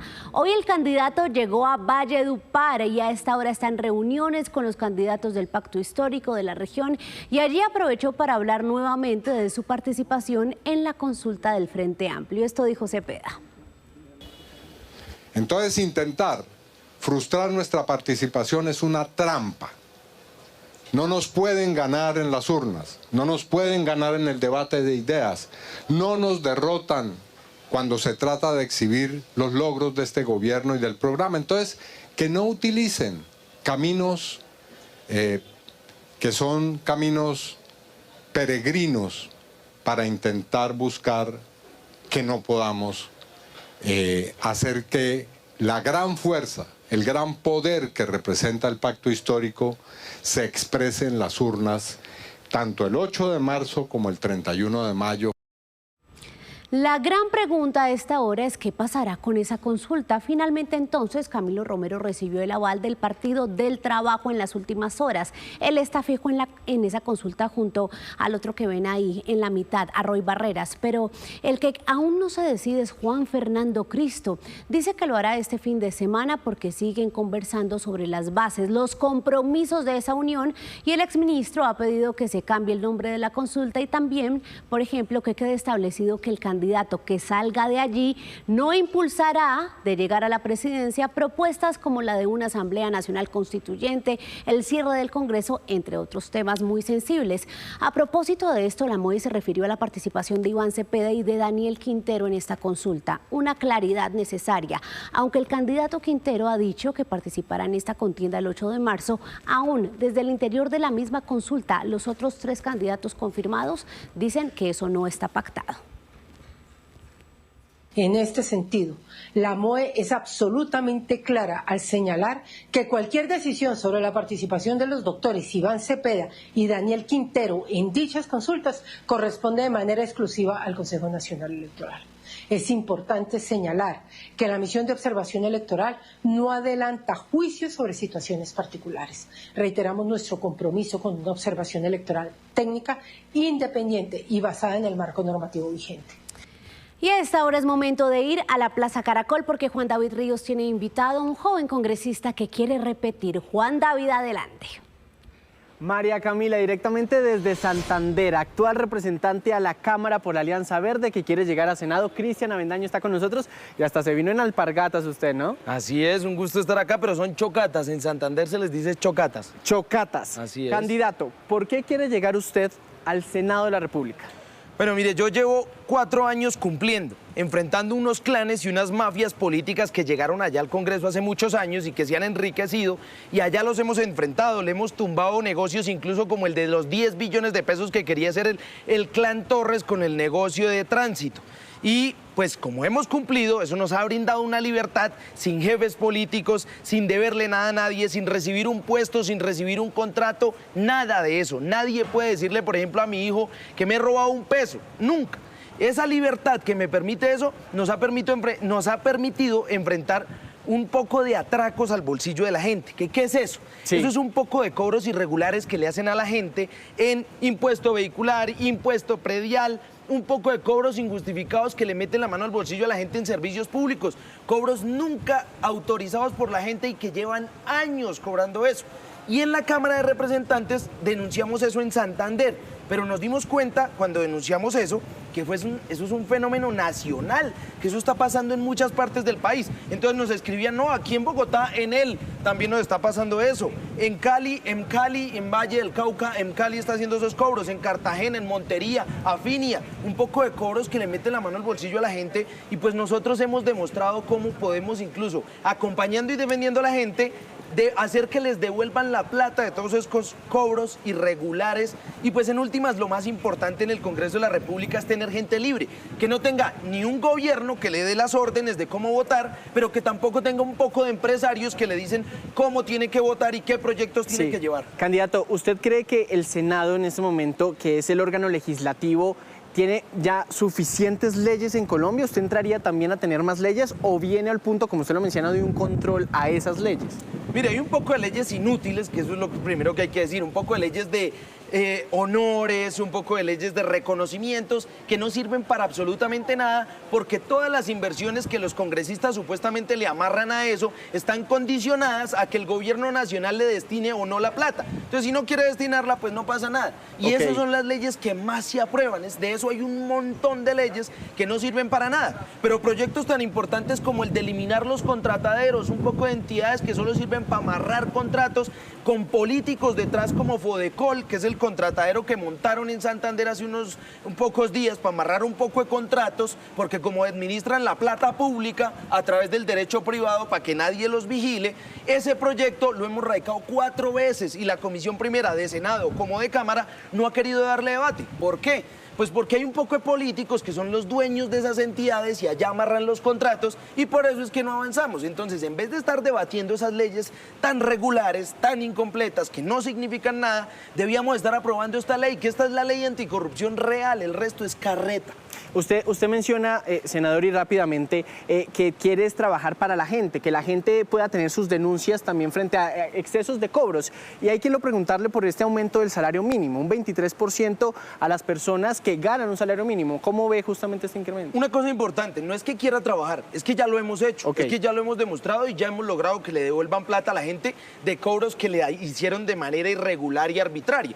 Respecto al salario mínimo, si la solución fuera subir desmedidamente el salario mínimo para beneficiar el bolsillo de la gente, que es lo que nosotros defendemos, pues pongámoslo en 6 millones. ¿Y qué pasa? Sí. Esa no debe ser la solución. Yo creo que aquí hay un poco de, como lo he dicho, atracos en materia de tránsito, en materia, y esto es por todo el país. Ahorita vamos para Atlántico a denunciar un caso de tránsito y de irregularidades que le ponen fotomultas y comparendos a la gente, incluso cuando no tienen esos vehículos, le ponen comparendos a menores de edad, que eso lo destapamos con mi compañero Carlos Parra allá en Girón, y eso es por todo el país. Entonces, más allá de eso, es lograr hacerle más barata la vida a la gente. Eso es lo que nosotros hacemos, más allá de disparar el salario mínimo. Candidato, rápidamente, ¿cómo encontramos el tarjetón y por supuesto su nombre? Bueno, pues Mi nombre es Cristian Avendaño, yo soy congresista por Santander. Yo he entregado rendiciones de cuentas todos los años de lo que llevo como congresista, de lo que he hecho para honrar la confianza de las personas que me permitieron llegar al Congreso de la República. He hecho a lo que me comprometí, lo he cumplido y pues aparezco en la lista de la Alianza Verde con el número 55 como candidato al Senado de la República. Sin jefes, sin puestos, sin un contrato, nada le he recibido a ningún gobierno y eso es lo que le permite a un congresista tener algo que es vital y que es lo que deberían tener todos. Libertad para denunciar, vengan de donde vengan los casos de corrupción, así como denunciamos e hicimos expulsar de nuestro partido a Carlos Ramón González. Perfecto, pues Cristian Avendaño aquí en Plaza Caracol, María Camila. Ya regresamos en minutos a la Plaza Caracol, Juan David, gracias, pero mientras tanto hablamos en el radar de la política de Mauricio Liscano y las conversaciones que ha sostenido en estos últimos días con su amigo, sí señores, el presidente de Ecuador, Daniel Noboa. Ellos son amigos muy cercanos desde hace varios años y nos contó Mauricio Liscano que en estos días han conversado sobre esta tensión comercial entre los dos países. Asegura que su amigo Noboa le ha manifestado el interés de resolver diplomáticamente este impasse con el gobierno del presidente Gustavo Petro por el bien de la gente, especialmente de la frontera y por el comercio de los dos países, pero que se ha sentido maltratado en el pasado por la actual administración. Esto dice Liscano. Esta mañana he hablado con el presidente Daniel Noboa a petición de empresarios y personas interesadas en mejorar la relación con Ecuador. Yo no creo que esto sea de amistad, es de diplomacia. Deben ser las cancilleres, los presidentes y los estados los que deben resolver este problema. Sin embargo, por mi profundo amor por Colombia, como colombiano, estoy listo a contribuir en lo que se necesite, siempre defendiendo los intereses de mi país. Y de Mauricio Liscano pasamos ahora a la campaña de Enrique Peñalosa, que fue avalado hoy por unanimidad por los miembros del partido Oxígeno en asamblea extraordinaria. Le entregaron oficialmente a manos de su presidenta y la fundadora que ven ahí, Ingrid Betancourt, ese aval al precandidato Enrique Peñalosa para que participe entonces en la consulta presidencial, la gran consulta por Colombia, este 8 de marzo. Estoy muy agradecido con el partido Oxígeno, que tiene unos excelentes candidatos al Congreso, y con su directora Ingrid Betancourt por este aval que me han dado para participar en la gran consulta. Y en esta gran consulta, donde están unos candidatos excelentes, los mejores, vamos a hacer un equipo para sacar a Colombia adelante. Y hoy tuvimos aquí echando lápiz en el tablero de Noticias Caracol al candidato Galán, Juan Manuel Galán del Nuevo Liberalismo. Esta es parte de esa sección de respuestas de sí o no con Daniela Pachono. ¿Presentaría una nueva reforma tributaria? Sí, pero para simplificar el estatuto tributario, la mejor reforma tributaria es el crecimiento económico. ¿Promovería una asamblea constituyente? Definitivamente no. La constituyente... Para cambiar la Constitución del 91, no, hay que aplicar la Constitución del 91 y desarrollarla. ¿Mantendría modelo donde las EPS administran recursos de la salud? Definitivamente sí, pero con inspección, vigilancia y control, sin intervenciones de la Superintendencia de Salud, corruptas a politiqueros que se robaron la plata de la salud. ¿Impondría peaje a motos? Definitivamente no. ¿Pico y placa para vehículos híbridos? No, yo creo que hay que seguir estimulando el uso de vehículos que contaminen menos. Bueno, nos vamos ahora para la siguiente.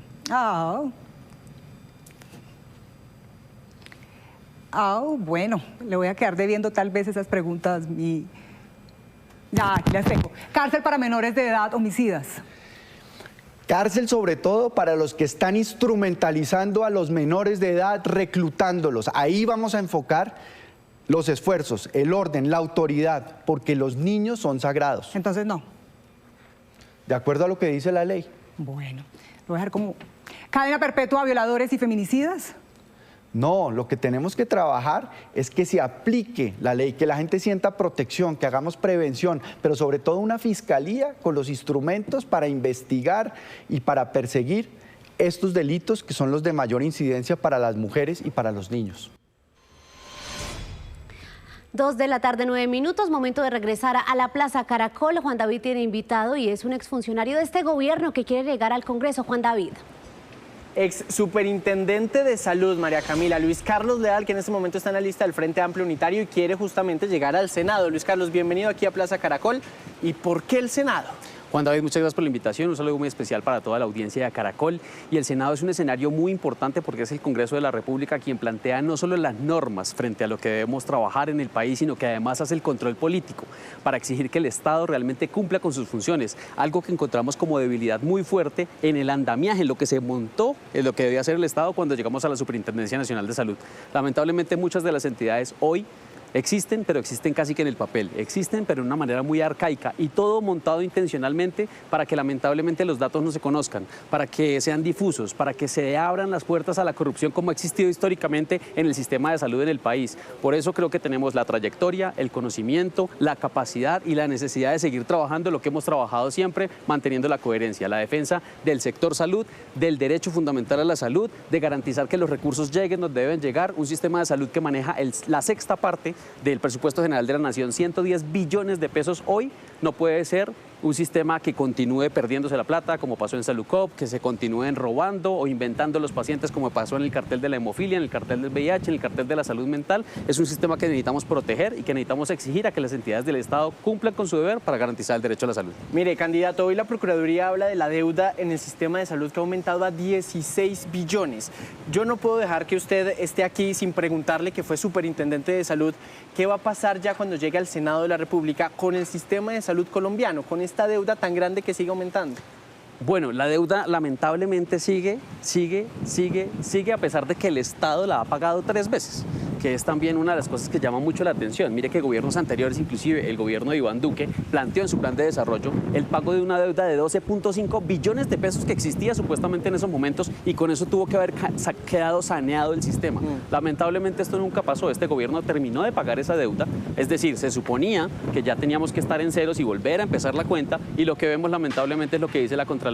Realmente nunca se saneó el sistema, es un barril sin fondo. Si no cambiamos el sistema de intermediación financiera, si no hacemos un sistema transparente de datos que lamentablemente hoy no existe, vuelvo y te insisto, cuando llegué a la Superintendencia Nacional de Salud fue triste darme cuenta que en pleno 2024 vigilábamos en esa época 80 billones de pesos a punta de Excel, que no había un mecanismo real de protección de datos, que en el 2023 se habían robado información de la Superintendencia Nacional de Salud, que es altamente sensible y que lamentablemente no se puede saber qué va a pasar con esa información, que cuando llegué a la superintendencia pregunté qué pasó con las EPS que se han liquidado, que han desaparecido en el país, qué pasó con esas EPS, y la respuesta fue la información antes de 2016 simplemente no existía porque nunca se montó un sistema de información para vigilar y para proteger los recursos de la salud. ¿Qué va a pasar si usted llega al Congreso en los próximos meses con una reforma a la salud? Eso todavía no ha pasado en el Congreso. Usted llega ya el 20 de julio, ¿qué va a suceder?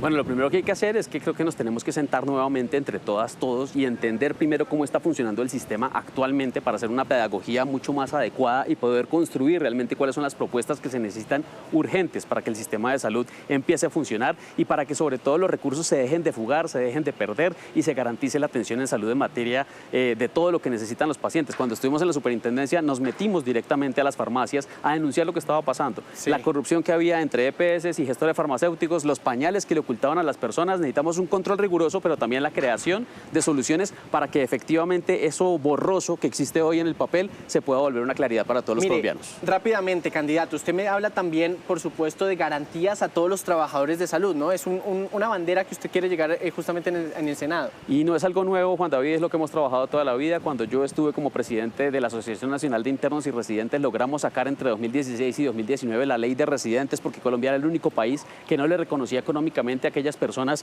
que se forman, pero que también tienen responsabilidades con el sistema, que facturan al sistema y que claramente están en proceso de formación como especialistas, tantos que necesita el país y que se estaban yendo por falta de garantías. Lo logramos en esa época sin necesidad de estar en el Congreso, sacamos adelante esa ley. En el Consejo de Bogotá, entre 2020 y 2023, propusimos 3 veces un fondo para la formalización de trabajadores de la salud y en la superintendencia, las entidades intervenidas, exigimos que se formalizara. Como trabajador de la salud sé lo que es vivir con contratos basura. El 75% de las personas no han tenido vacaciones, muchas veces no les pagan. No sé si todas las personas sepan, pero la mayoría de los trabajadores de la salud nos pagan a veces a 3 meses después de empezar. Vaya uno a la tienda a que le fíen a 3 meses el mercado. Eso es una cosa que no puede ocurrir. Y el sistema, vuelvo y digo, tiene recursos suficientes y los empleamos de manera adecuada y la dignidad de las y los trabajadores de la salud no puede estar aparte. Pues ahí está entonces Luis Carlos Leal del Frente Amplio Unitario, aquí en Plaza Caracol. Juan David, y con esta Plaza Caracol cerramos el radar de la política de hoy, pero quédense porque ya llega la cápsula de pedagogía electoral. Feliz tarde.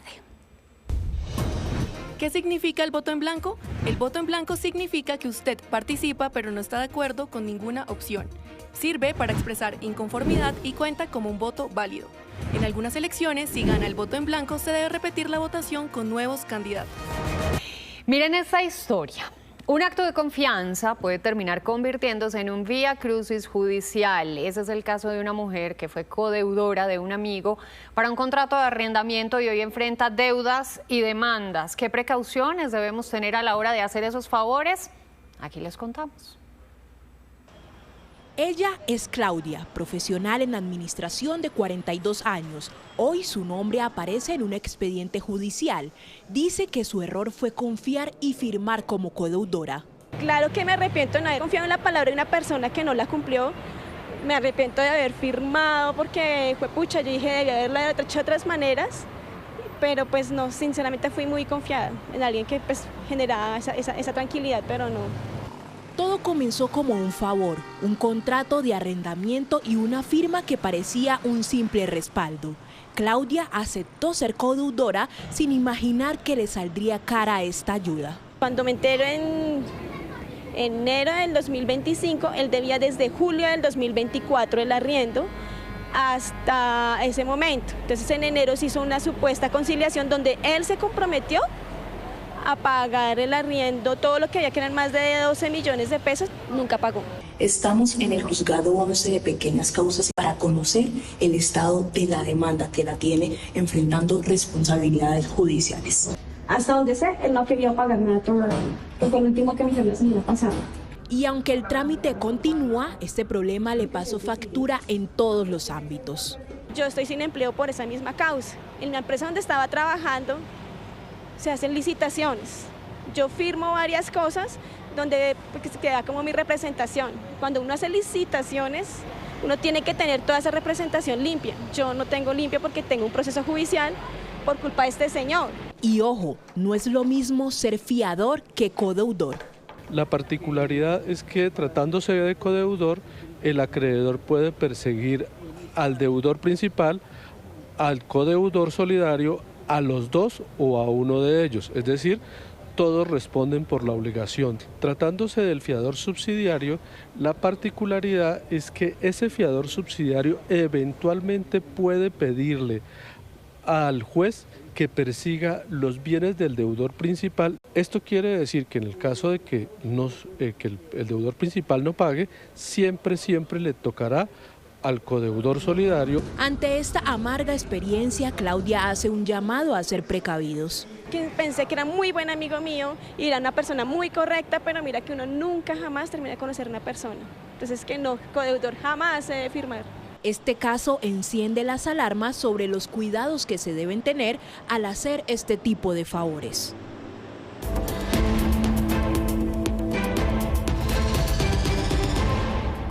Una ruptura en un riel habría causado el accidente ferroviario que dejó 45 muertos en Ademuz, España. Esa es la conclusión del primer informe oficial sobre el siniestro. La Comisión de Investigación de Accidentes Ferroviarios plantea que una fractura en una soldadura de la vía habría provocado el descarrilamiento. Encontraron marcas en las ruedas del lado derecho, al parecer coincidentes con la parte exterior del carril hallado roto. Y hay muescas similares en las ruedas de otros trenes que pasaron antes. Esto debe ser corroborado con otros análisis. Ryan Wedding, un ex campeón olímpico de snowboard canadiense, señalado por el FBI como una versión moderna de Pablo Escobar, fue capturado. El director del FBI, Kash Patel, anunció que Wedding, de 44 años, fue detenido en México y entregado por las autoridades de ese país al FBI. Conocido también como el jefe, gigante y enemigo público, está acusado de enviar cocaína desde Colombia a través de México hacia Estados Unidos y Canadá. Además, figuraba en la lista de los 10 fugitivos más buscados.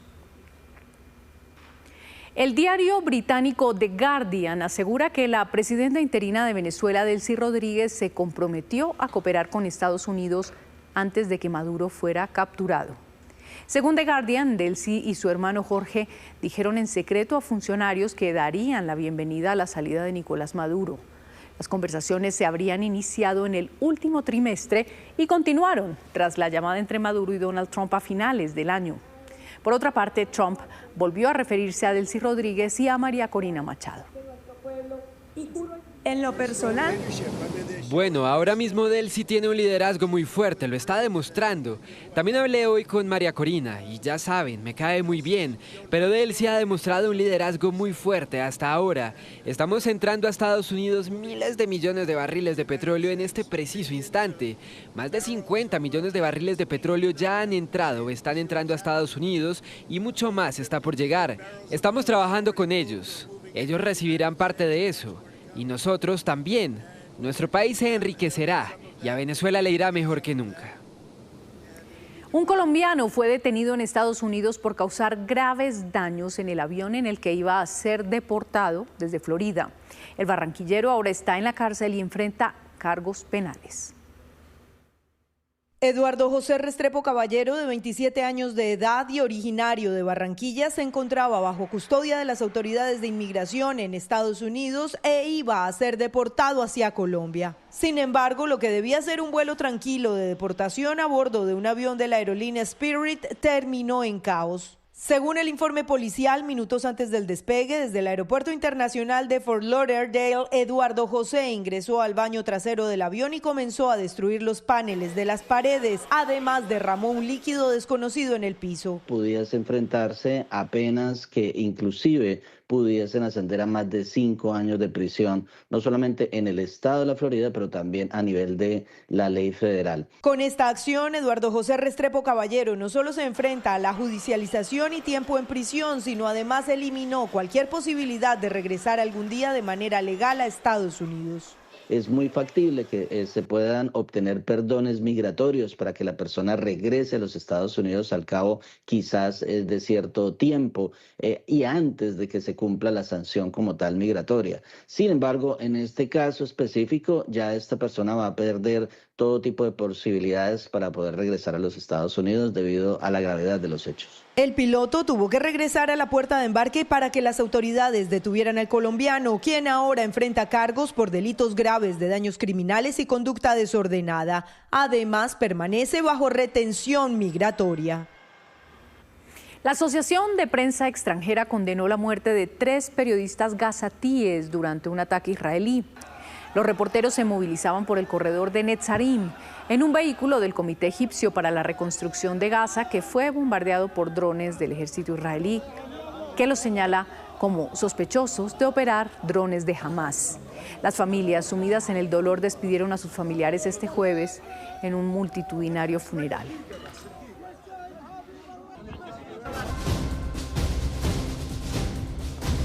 Gracias por continuar con nosotros. Hoy el Consejo de Seguridad de Naciones Unidas sesionó para hablar de la implementación del acuerdo de paz en Colombia. A esta sesión, en la que Estados Unidos lanzó nuevas críticas al gobierno, asistió el vicecanciller Mauricio Jaramillo. Juan Pablo Contreras tiene los detalles. Juan Pablo. ¿Qué tal? Muy buenas tardes. Pues Colombia fue el tema central del Consejo de Seguridad de hoy de Naciones Unidas. Recordemos que nuestro país ocupa un asiento en este Consejo de Seguridad y lo hará por 2 años como miembro no permanente. Hoy se presentó el informe trimestral sobre la implementación del acuerdo de paz en Colombia. Asistió en representación del gobierno colombiano el vicecanciller Mauricio Jaramillo Jacir, quien expuso avances en temas de reforma agraria, pero también señaló otros puntos como el tema de la seguridad de los firmantes de paz. Este fue la preocupación que expuso ante el Consejo de Seguridad. Escuchemos lo que dijo. Señoras y señores, uno de los desafíos más dolorosos y urgentes de la implementación del acuerdo de paz es la seguridad de los firmantes de paz. Desde 2016, 487 excombatientes han sido asesinados, 45 de ellos en 2025, lo que representa un aumento preocupante frente a 2024. Por otro lado, la representante de Estados Unidos ante Naciones Unidas lanzó duras críticas al gobierno del presidente Gustavo Petro y dijo que era necesario frenar el accionar de los grupos armados para evitar complicaciones en la región. Escuchemos lo que dijo. El presidente Trump y el presidente Petro tienen conversaciones muy productivas, pero estamos muy preocupados por la falta de estabilidad, por la violencia, por el cultivo de estupefacientes y el tráfico de drogas. La administración Petro y el enfoque de la administración Petro con algunos grupos puede generar muchas preocupaciones y plantea dudas sobre la impunidad para el terrorismo y otros crímenes graves. La violencia y el tráfico de drogas que realizan en estos grupos, si no se limita y se controla, se puede extender y podría afectar la seguridad de los colombianos y de todos en la región. Otros países que hacen parte del Consejo de Seguridad reiteraron la necesidad que tiene Colombia de seguir implementando el acuerdo de paz de 2016. 2:53 minutos, la Contraloría encendió una vez más las alertas en el sector salud, esta vez debido a la creciente deuda que tiene el sistema con la red de hospitales públicos del país. El monto ya supera los 16 billones de pesos y pone en riesgo los servicios médicos esenciales. Y si no hay flujo de recursos... En la lupa de Julián Niño está la realidad financiera del sistema de salud. Esta vez el Contralor Delegado reveló que la deuda que tiene la CPS con la red de hospitales públicos creció en un 30% solo en los últimos 9 meses. Vemos que las facturas o no se concilian o no se tramitan las glosas y eso va generando un fenómeno de que el giro vaya disminuyendo y la cartera vaya aumentando. A septiembre de 2025, los datos arrojaron que la deuda total supera los 16.2 billones de pesos y que los pagos están llegando en su mayoría a la red privada de clínicas. Estas reciben el 67.7% de los recursos, mientras que la red pública de hospitales recibe el 23.2%. Ahí se nota realmente la disminución drástica que se ha tenido en el giro de la red pública, sobre todo en la mediana y alta complejidad, en donde tenemos instituciones que para noviembre, diciembre tuvieron una disminución hasta del 35% de los recursos. Lo que explica el gobierno a través de la ADRES, encargada de hacer los giros, es que todo lo que se paga en el sistema de salud depende de la información que radique en la CPS. El sistema le da a las EPS la total autonomía para decir cómo gastan y el giro directo, ADRES recibe la nómina que ellos ordenan y si está dentro de las normas legales la gira, pero no puede tomar ninguna decisión sobre cambiar, modificar, decirle a este no le pague, a este le pague no. La Contraloría también advierte que las EPS intervenidas son las que más acumulan deudas con estos hospitales públicos.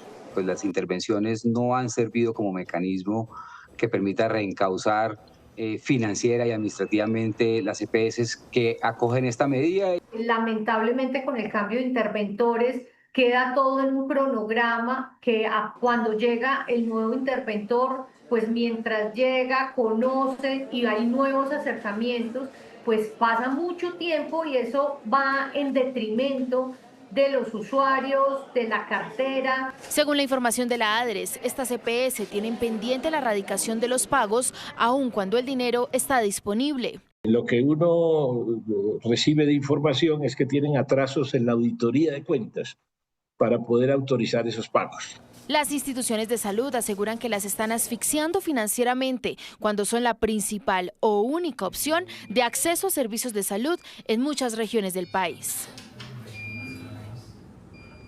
Colapsada y sin espacio, ese es el estado de la sala de urgencias del Hospital Universitario del Valle. Alrededor de 200 pacientes con enfermedades graves y de alta complejidad llegan suplicando por atención médica. Pacientes con tumores, cáncer, diabetes, entre otras enfermedades graves, están siendo canalizados y atendidos en la sala de urgencias del Hospital Universitario del Valle. Sus EPS no los atiende por falta de recursos, insumos y especialistas. No están siendo controlados en su consulta externa y mucho menos están recibiendo los medicamentos y los tratamientos. Lo atendemos, pero con una alta carga de enfermedad descompensada. Eso implica aumento de recursos. Doña Adiela del Carmen Gil tiene a su hijo con un tumor cerebral hace 2 años. Dice que la nueva EPS le suspendió la atención médica y ante una recaída su única opción fue el hospital departamental. Ya no tenía medicamentos, no me lo atienden.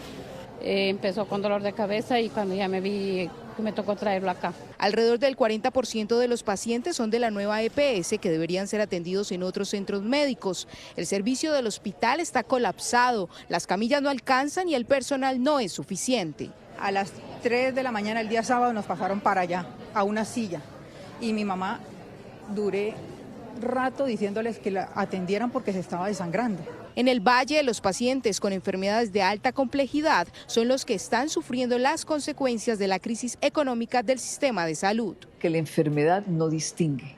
Un niño con cáncer que vive en Pance es tan vulnerable como el niño con cáncer que vive en el oriente de Cali. Todos necesitan su tratamiento oportuno, su medicamento oportuno. En el departamento, la deuda acumulada de las EPS ya alcanza los 6 billones de pesos.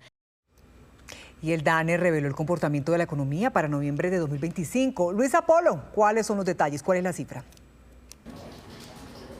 Buenas tardes. Para noviembre de 2025, la economía colombiana tuvo un crecimiento del 3,08% respecto al mismo mes de 2024. Los sectores que tuvieron mejor desempeño en este mes fueron administración pública y defensa, planes de seguridad social, educación, actividades artísticas, de entretenimiento y recreación, que crecieron el 7,9%. Luego está suministro de servicios públicos con el 5%. Y en tercer lugar, comercio, reparación de vehículos, transporte, alojamiento y servicios de comida. Este dato es el tercer crecimiento más alto de 2025, por debajo de septiembre y julio. Y hasta el próximo 15 de febrero se conocerá el dato de diciembre y ese mismo día se conocerá cómo cerró la economía colombiana en todo 2025.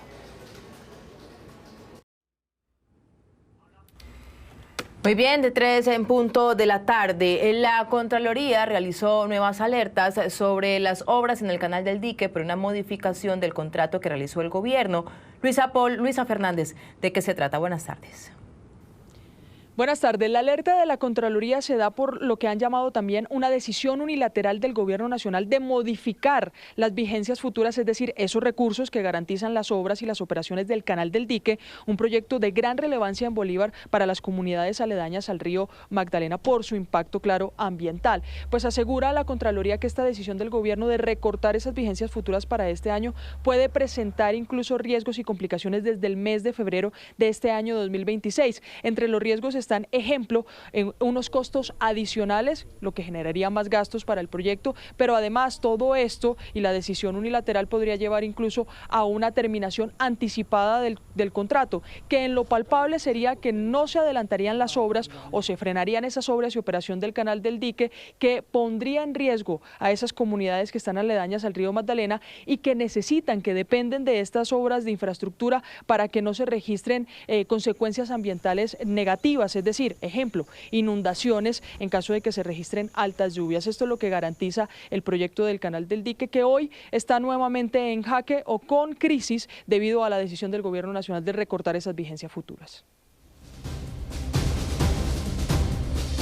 3 de la tarde, 18 minutos. En el corazón del Catatumbo, una familia ha cultivado mucho más que cebolla. Desde hace casi un siglo, este trabajo ha sido sinónimo de permanencia, de educación, de desarrollo comunitario en San Calixto.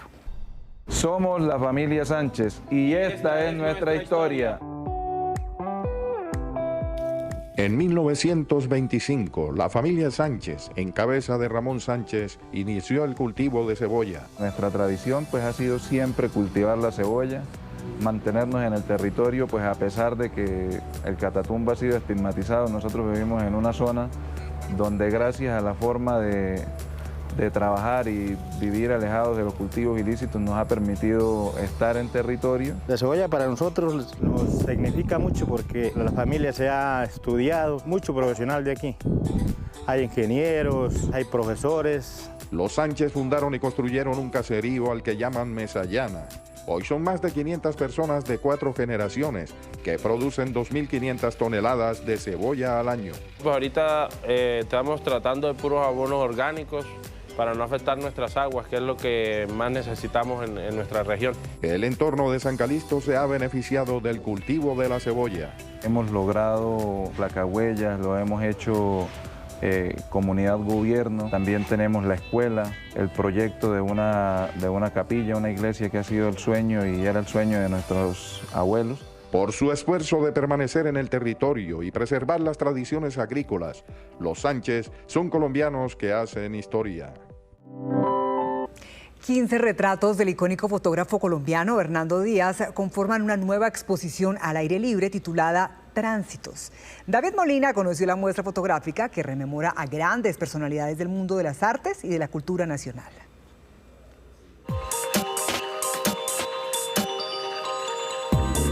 En este complejo de la Caja de Compensación Compensarte, la 68, las miradas de los más destacados de la literatura, periodismo, música, arte y actuación del país se configuran en un mismo espacio con la exposición Tránsitos.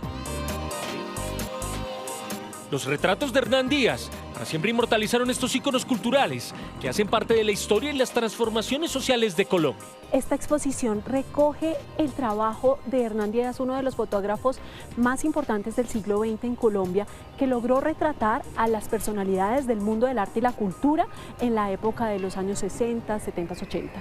Es maravilloso poder encontrarnos aquí con imágenes de Fernando Botero cuando era joven, de Alejandro Obregón, de los grandes exponentes no solo del arte sino también del teatro como Faninique. Una agenda cultural visible, pensada para estos lugares familiares. Estamos generando estos espacios y estas conexiones a través de las artes plásticas y visuales. Por ende, pues tenemos esta exposición que se hizo a través de nuestras alianzas estratégicas para conectar a nuestros públicos con estas personalidades. Esta exposición al aire libre permite una nueva forma de experimentar e interactuar con el arte. La idea de la galería ha sido poder sacar el arte de ese espacio cuadrado de las cuatro paredes y llevarlo a la calle, llevarlo a un ambiente público donde las personas tengan el acceso directo a él y generar unos nuevos formatos. La idea fue que tuviéramos la posibilidad de tener unos códigos QR que nos envíen a la información del artista que está representado en la obra. Unas 4.000 personas ya han disfrutado de esta experiencia artística que se sale de lo convencional y hasta finales de febrero este trabajo que está aquí en el espacio público podrá ser visitado por todos para descubrir el talento de uno de los más grandes de la fotografía del siglo XX. Y hoy queremos terminar nuestra emisión del noticiero haciendo un merecidísimo reconocimiento a nuestra amiga y compañera Tatiana Gordillo. Ella nos dice hasta luego. Ha sido una valiosísima etapa para Tatiana aquí en Noticias Caracol y nosotros hemos tenido la fortuna de acompañarla en ese proceso. Sí, señora. Tati, además de ser una maravillosa colega, se destacó por sus historias de Bogotá, de sus habitantes, además con su sección como biciperiodista, puso un sello y ni qué hablar de sus contenidos en nuestras redes sociales.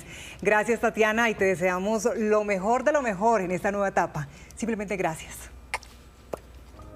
Muy buenos días, pues mire, los celulares robados, una ingeniera bogotana. Los encargados del proyecto aseguraron que por una década Tatiana Gordillo fue la voz de los bogotanos. Eso queremos hablar también con fue la reportera de la calle, por un metro elevado, del barrio, quiero preguntarle acá, Luis, de las filas y del transporte público.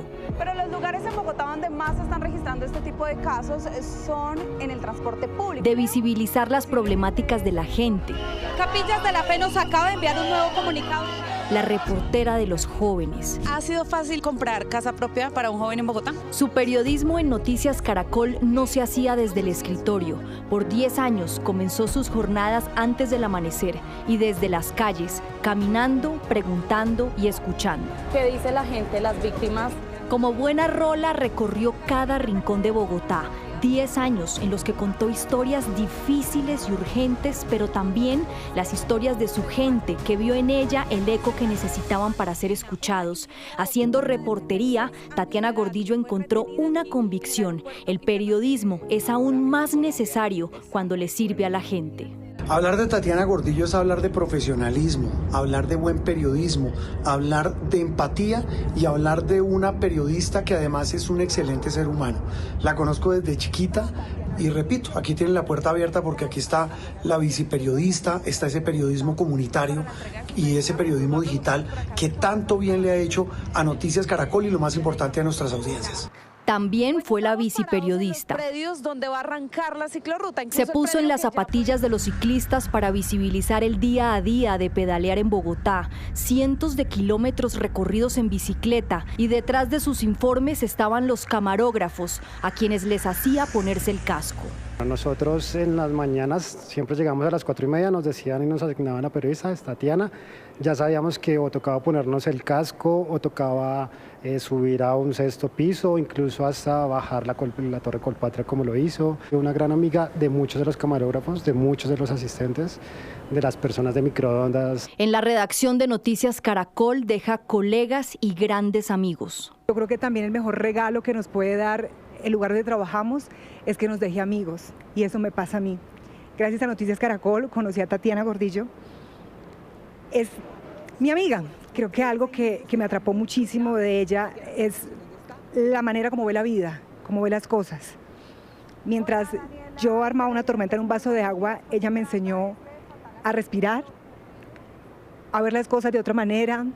Amistad, complicidad, lealtad a lo largo del tiempo y por siempre en esta vida, y sobre todo a una gran profesional. Es creativa, recursiva, inquieta y hábil. Fue así como Tatiana Gordillo se sumergió en el mundo digital, se ponía en los zapatos de la gente e hizo experimentos sociales para que los usuarios a través del celular conocieran otras realidades de Bogotá, pero también para hacernos la vida más fácil con Ojo al Trámite. ¿Cómo sacar la licencia de conducción? Ojo al Trámite. Donde explicaba cómo hacer menos engorrosos los procesos en las entidades. En Bogotá, en esta página. En los últimos meses fue la periodista que resuelve. Asumió la sección El Periodista Soy Yo para hacer un puente entre los problemas de la gente y las soluciones que demandan de las autoridades. Y hubo muchas victorias cotidianas e historias resueltas. Y desde allí, desde el set de noticias, se despidió. Gracias por acompañarnos tanto tiempo a través de la pantalla, por permitirme a mí entrar a sus hogares. Hoy es el último día que los acompaño en Noticias Caracol, y con el casco de la viciperiodista en la mano y con el corazón en la mano también, quiero agradecerles profundamente. Se despide de este sistema informativo que la vio crecer y en el que deja una enorme huella de periodismo cercano, humano y útil. Con su trabajo honró una convicción que nos une aquí en Noticias Caracol: siempre primero la gente. La Calera, Cundinamarca. Desde la sala de redacción, Tatiana Gordillo, Noticias Caracol. No, Ave María. Es una huella así. No, grande. inmensa. Y qué gran nota la de Stephanie Valencia, y aún así se queda pequeñito para decirle a Tatiana: gracias, Tata, siempre vas a estar en nuestros corazones, éxitos en este camino, porque solamente puedes cosechar cosas buenas. Y a usted que se le va a su gran amiga. Muy bien, estas fueron las noticias. A ustedes también un inmenso gracias por su compañía. A las 7 de la noche los esperamos en una nueva edición informativa, pero pueden conectarse con Pablo Arango a partir de este momento en la señal digital de Noticias Caracol. Sí, señora, en el canal Caracol ya viene Tormenta de Pasiones. Somos Noticias Caracol. Primero la gente. Un feliz fin de semana.